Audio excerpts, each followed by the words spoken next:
You are Locked On Falcons Postcast, part of Locked On Sports Atlanta, your team every day.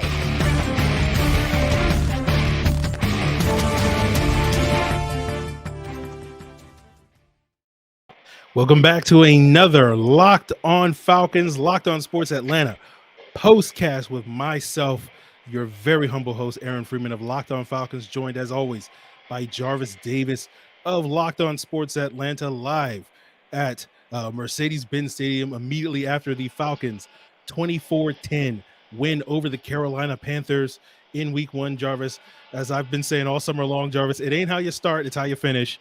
Falcons did not get off to the greatest start today, but finished strong with a fourth quarter, got a lot of positive plays on both their offense and defense late in the game. And talking about positive plays, we got to talk about your boy, Jarvis. None other than Jessie Bates getting the hat trick with turnovers in this game. 2 picks of Bryce Young that the Falcons were able to score off of all three of those turnovers and put points on the board. I don't know if the Falcons win this game without Jessie Bates taking the ball away throughout this game.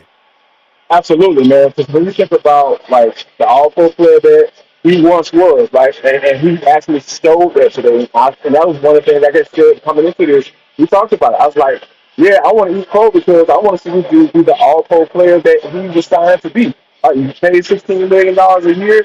That's what you're paying for. You're paying for game-changing, game-breaking type plays, and Lord knows, like the Falcons defense needed those plays because I don't know about you, Aaron, but at some point during this game, there was some lows, and I started to feel like, hey, this looks like the same defense that we did last year. Because Bryce Young started to get comfortable. You started seeing him starting to make throws and throw the ball down the field, and he just had all day to sit back there and to pick this defense apart.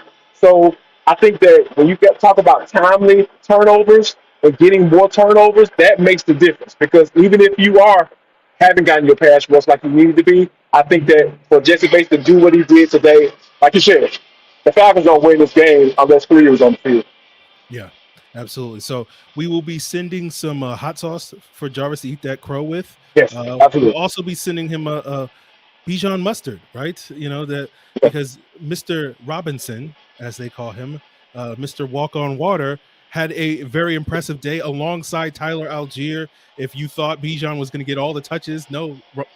Algier looked really good to start this game, and then you saw a number of big plays from Bijan Robinson, both as a runner and a receiver. So it was really, as we talked about, the passing game really was not clicking really at all. It was really the ground game and those turnovers from Jessie Bates and the defense that really made the difference in this outcome. What were your thoughts on the 2 running backs with Bijan and Algier? I said time and time again coming to the season, I was just like, man, people need to understand Mr. Walk on Water, turn the water to wine on Sunday. We got a chance to get a taste of that blue magic. I get it, I understand, but Tyler Algier is a good running back.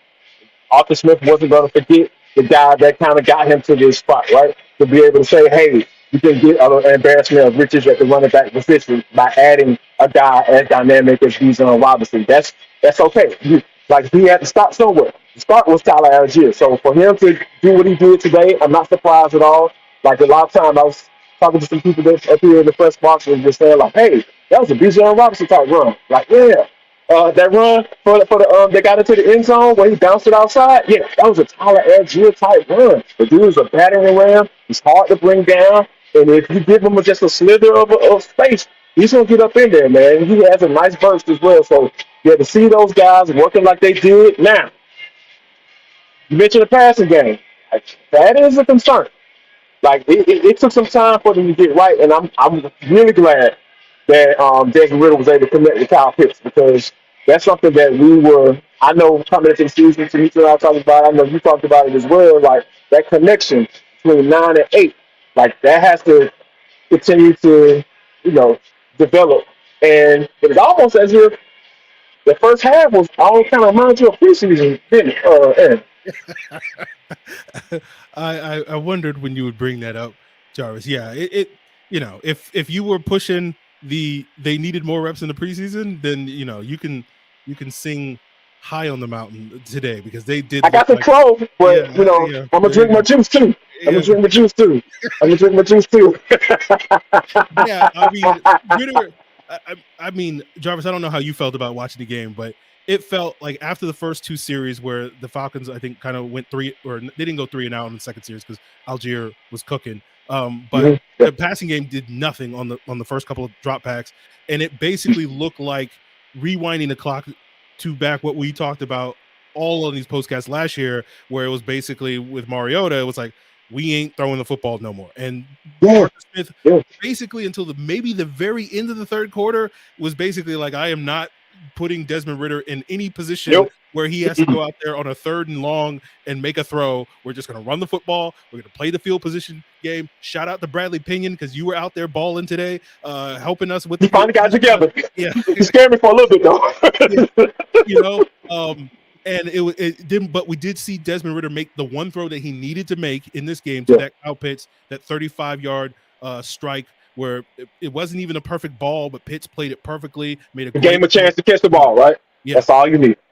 And so, you know, look, you know, we ain't gonna get too upset about not perfectly placed deep passes to Kyle Pitts. Right? Right. Like, if it's he's got to be within like 4 feet of Kyle Pitts. Like, we'll take that. That's a big improvement from where it's a range catch radius. That's all we ask him. That's it right there.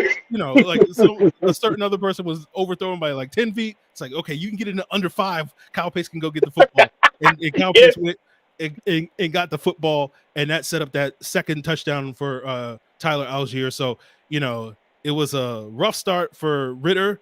We'll see if they can, you know, get off to a better start next week against the Packers. But yeah, you know, this was not if you were expecting Ridder to come out and be impressive and look sharp and look like a guy that had started 50 games as opposed to 5 games, that was not the case on Sunday. Still a work in progress. Drake London held without a single catch in this game, had a drop, had a couple of penalties. So it was not a great day for the Falcons receivers, but Pitts came up big. Ridder came up big late in the game to sort of put this game away with that big play late in the fourth quarter. Yeah, man. I coming into this game, I talked about how Ridder's going to start slow. Like, it's going to be, like I said, it's going to be a progression for him, right? Because it's going to take some time for him to kind of get in the groove and man, the right tackle, he didn't help at all. And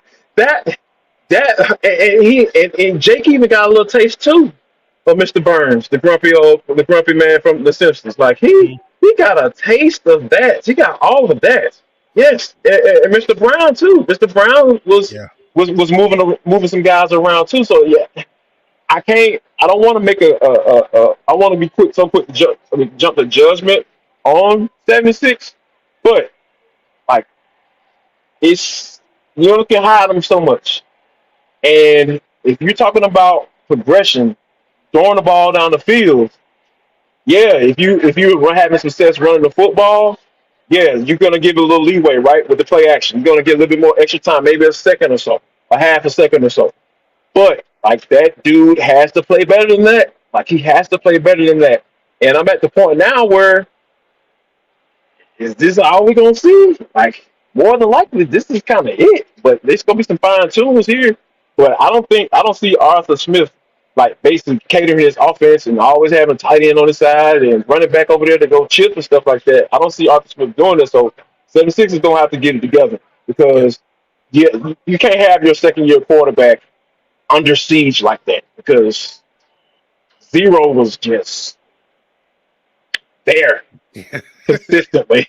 I'm trying to watch my words here. Yeah, he was trying to make that $30 million contract. He was like, "You ain't gonna pay me money?" 30, yes. I need 30. That's it. Nothing less. He paid $30 million worth today. Like, they got the butter from the duck today. Yeah. I think, and it's not gonna get any easier for McGarry, because you got Rashawn Gary coming next week. You got Aiden Hutchinson the week after that. You know, we'll see Josh Allen, Jags, and Trayvon Walker. So, then, Washington, Daniil Hunter, some of these other guys that we got early in the season. So he's going to have to step it up, because I remember that Week 18 game against Tampa Bay. He did not look good going up against Joe Tryon last week. And, we all sat here and marveled about, hey, we got him on a bargain. But right now it looked like we overpaid. He's trying to find a receipt. He's trying to find a receipt right now. Yeah. So, Jarvis, anybody else that you want to give another shout out to before we wrap up today's podcast? Ryan Nielsen, because rushing straight up wasn't working. In that fourth quarter, those guys were running stunts. He started some pressure. Like we even think the first sack of the season came from Troy Anderson. Who called that one? Not me. so yeah, to see Lorenzo Carter, getting those guys, getting in there, David Onyemata got a sack taken away from him. That's unfortunate, but like I said, they were stunt. They were moving. They was making those offensive linemen think like, okay, he's not just gonna try to run into me and bull rush me. Like they had the offensive line on their toes in that fourth quarter, and I absolutely love that adjustment because, like I said, you just can't continue to do the same thing over and over again, expecting a different result. Ryan Nielsen said, you know what? And to be honest with you, Aaron, Ryan Nielsen is a character, man. Like this dude is up here stretching before the game on the field like he's a player, just getting it all in, getting the hammies all loose and everything. So yeah, man. Shout out to Ryan Nielsen for getting it done, making the necessary adjustments, and put some heat on that rookie quarterback, like because once they got started putting that heat on, the offense, it was nothing. Carolina couldn't do anything, and they look like a whole totally different offense from what they did when they were actually when they were moving the ball throughout the game. Yeah, because the run defense wasn't looking great. They gave up 154 yards on the ground, and it felt like once they got that late lead late in the game where they could pin their ears back and he could just dial up more exotic blitzes and whatnot, they were able to start getting a lot more pressure to sort of finish the game. And as I say, it's not how you start, it's how you finish. They finished strong, so hopefully they will start a little bit better next week when they face the Green Bay Packers at home once more. And we will, of course, be breaking it down all week long, that matchup, as well as giving you further insight into this week 1 game of the Atlanta Falcons and this week 1 win. Finally, 5 years in the making, coming away from week 1 with a much needed win, even if it wasn't the prettiest win, we'll take it, right? We'll put that man.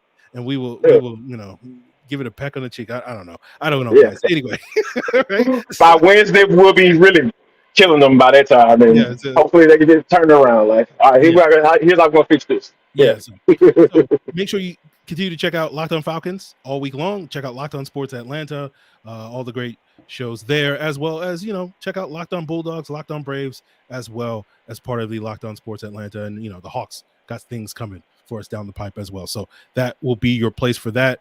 Jarvis, any final words for the listeners? Hey, man, they got it 1-0. Let's see what they got going on next week. Win is a win.